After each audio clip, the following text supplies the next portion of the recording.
नमस्कार प्रेक्षकांनो, बाई तुझा आशीर्वाद या मालिकेच्या येणाऱ्या काही पुढील भागांमध्ये आपल्याला पाहायला भेटणार आहे की अवनी आता कंटाळलेली असते राजाच्या घरी राहून, कारण तिला ज्या सुविधा पाहिजे असतात त्या तिथे मिळत नसतात, त्यामुळे तिला त्रास होत असतो. तर ती राजाला म्हणत असते की राजा, अरे काय आहे तुझ्या घरामध्ये, लाईट नाहीये, बाथरूममध्ये सुद्धा लाईट नाहीये, नळ नाहीये, हे कसलं घर आहे, झोपण्यासाठी नीट फॅन नाहीये, मी इथे नाही राहू शकत, माझा दम घुटतो इथे, मला ना आत्ताच्या आत्ता हॉस्टेलला नेऊन सोड, मी इथे राहणार नाही. तर राजा म्हणत असतो की अहो मॅडम, काही दिवसाचा तर प्रश्न आहे ना, मी तुमच्यासाठी सगळं काही करेल, पण तुम्ही इथे राहा ना, हॉस्टेलमध्ये आपण. त्यावेळेस ती म्हणते की नाही राजा, आपलं काय ठरलं होतं, फक्त हे लग्न मोडेपर्यंतच इथे राहायचं, माझं आणि विवाहांचं लग्न आता मोडलेलं आहे आणि मी आता माझ्या पद्धतीने जगणार आहे, मला आता तू पटकन हॉस्टेलला नेऊन सोड.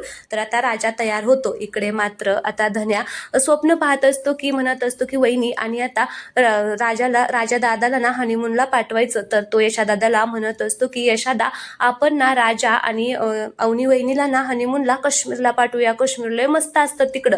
आता हे ऐकून यशाला आश्चर्याचा धक्काच बसतो, कारण आता यशादादाला माहिती आहे की या दोघांचं लग्न खोटं आहे, अवनी काही राजावरती प्रेम करत नाही, त्यामुळे आता ते हनीमूनला जाऊ शकत नाही.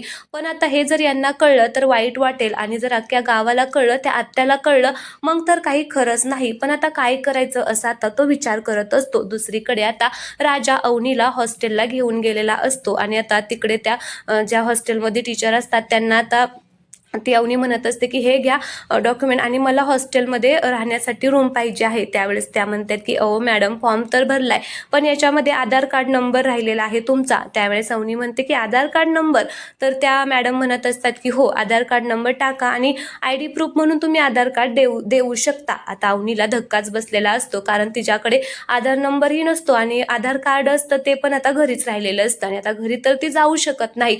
मग काय करायचं? तर आता प्रेक्षकांनो, राजाला मात्र इकडे आनंद झालेला आहे. राजा खूप खुश झालेला असतो की आता फायनली ह्यांना ना ॲडमिशन काही म्हणजे हॉस्टेलमध्ये काही राहायला जागा मिळणार नाही, आणि मग त्या पुन्हा आता माझ्या घरीच येतील, म्हणून आता तो खुश झालेला असतो. तर आता प्रेक्षकांनो, पुढे काय होणार आहे? अवनी आता रेंटने घर पाहणार आहे, पण तिच्याकडे पैसे नसतात. तर तिच्या हातामध्ये ज्या बांगड्या असतात ते आता ती बांगड्या मोडणार आहे सोनाराकडे जाऊन, आणि त्यातून जे काही पैसे मिळणार आहेत त्यातले थोडे पैसे ती राजाला देणार आहे, आणि राजाला म्हणणार आहे की राजा, तू माझी खूप मदत केलेली आहे, त्यासाठी तुला हे थोडेसे पैसे, आणि राहिलेल्या पैशातून ती आता रेंटने घर पाहणार आहे. पण तिला कुठेच रेंटने घर मिळणार नाहीये, कारण ती खूप मोठ्या घरची मुलगी असते आणि सगळीकडे आता समजलेलं आहे, त्यामुळे तिला कोणीच रेंटने घर राहायला देणार नाहीये.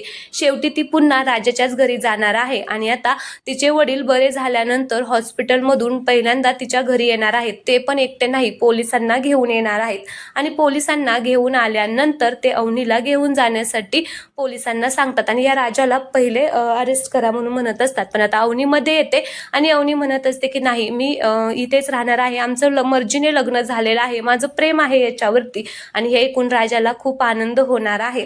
त्याचबरोबर आपण इकडे पाहणार आहोत की दुसऱ्या दिवशी सुद्धा आता अवनी तिथेच राहिलेली असते, अंघोळ ही करून येते, पण हे मुलं ना कशी पण झोपत असतात. तर आता ती यशोदाला म्हणते की ह्यांना ना नीट सवयच नाहीये झोपण्याची, कशी पण झोपतात. त्यावेळेस यशोदा म्हणतो की नाही, हळूहळू ना होईल सवय, तुम्ही ना खरंच इथे राहावा, सगळं काही व्यवस्थित होईल. आता अवनी पाणी घेऊन चाललेली असते, तर तिचा पाय पाण्याच्या पायाला लागतो, आणि ती जोरात आता तांब्या तिच्या हातातून खाली पडतो आणि डायरेक्ट पाण्याच्या अंगावरतीच पडतो. सगळं पाणी त्याच्या अंगावरती सांडलेलं असतं, ते सगळेजण दचकून उठतात. तर आता राजाला मात्र वाईट वाटलेलं असतं, म्हणून आता उद्यापासून थोडासा बदल होणार आहे.